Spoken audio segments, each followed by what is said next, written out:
Man, oh man, what a chapter, guys. I really can't wait for this to get animated. It's gonna be a while, but seeing Okotsu go crazy and just really get to.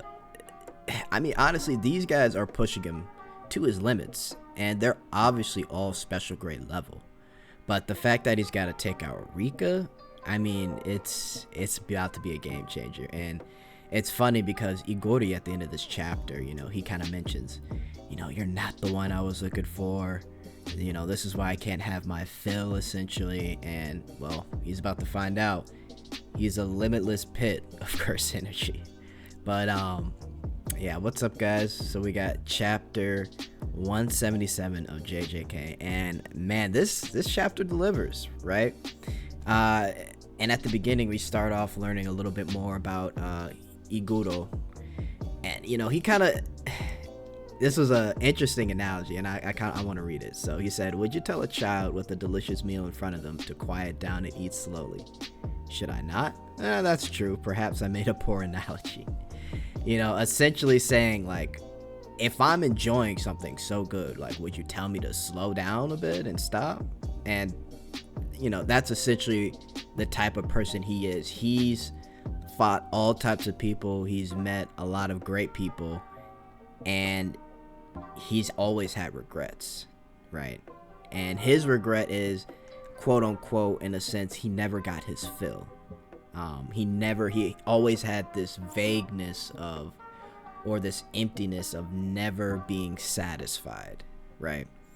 And, he's talking about fighting for the most part.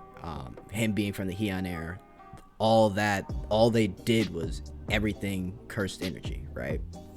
So he never got his fill in his life, and that's kind of the reason why he wants to live a second one, to try and get that fill again.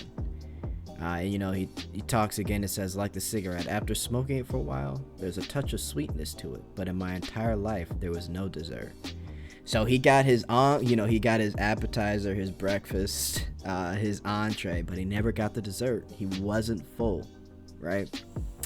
And it's interesting how we get a little bit of dialogue for these characters, but we get the sense of them pretty much, and we don't have to divulge into a backstory about these characters. But they start to fight. And again, I love the way Gege draws his combat. Iguro goes straight for a right hook, right? And this is where we get another insight into what Yuta's thinking. So he's basically saying that, Iguro is someone who is really, really like this tank. And it's basically because he's got so much high output of curse energy that even hitting him back, it's like it's not doing anything. But when he hits Yuta, it's gonna hurt. So that's why Yuta's saying, I have to put up cursed energy or I'm really going to get hurt here, right?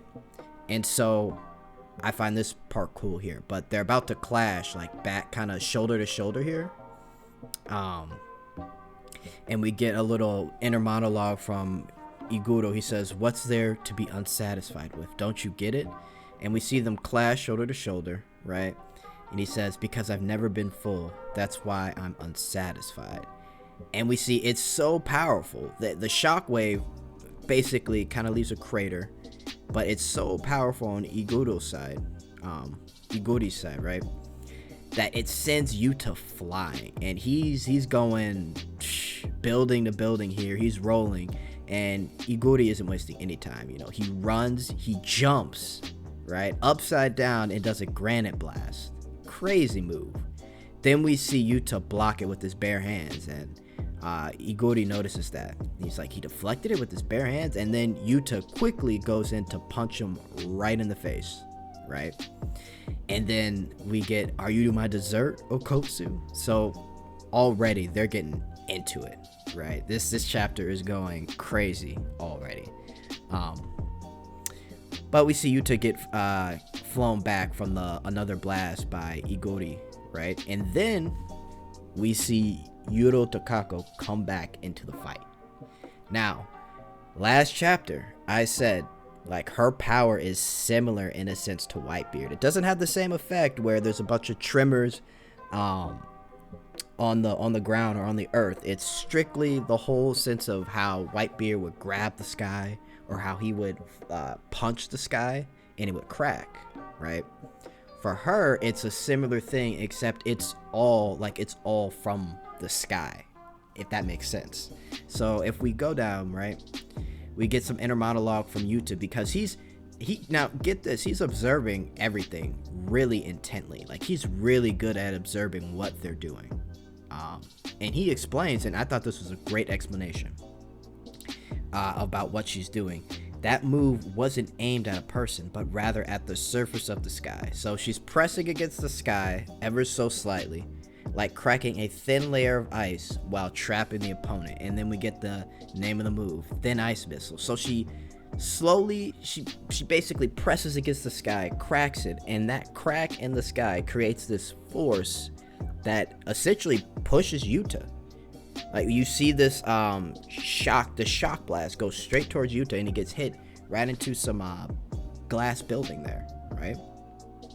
And then this was crazy. I really gotta say, her power is so unique, and it's so cool because it's just so fun to watch.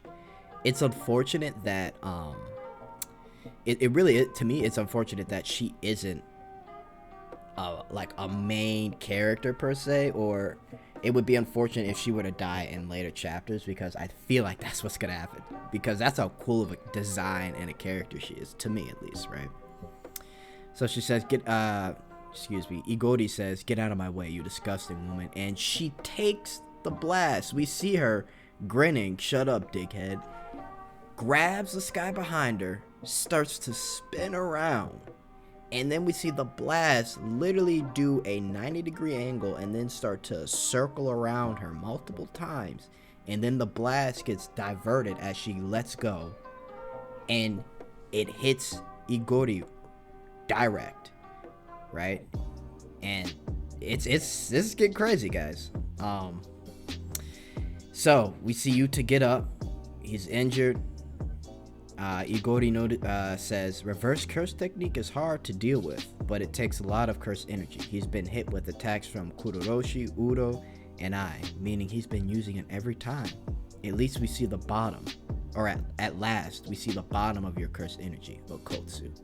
And then he does another analogy of how, like, when you go to a cake shop, you know, it's great and it may be expensive, but it always sucks when at the end of the day, when it's about to close, there's barely any left. It's always a disappointment. Basically saying, you know what, Yuta, you didn't meet my expectations. But we get inner monologue from Yuta, right? And he says here, essentially, both of these guys aren't bad to the point where they're gonna involve civilians. So it's safe for me to bring Rika. And we get this awesome panel. He says, "Come, Rika. All of you, all of her shall emerge." Now, when he says all of her, I'm thinking we're getting like Rika will come out of this like bottomless pit and we'll see her whole entire form, right? And it's just gonna be crazy.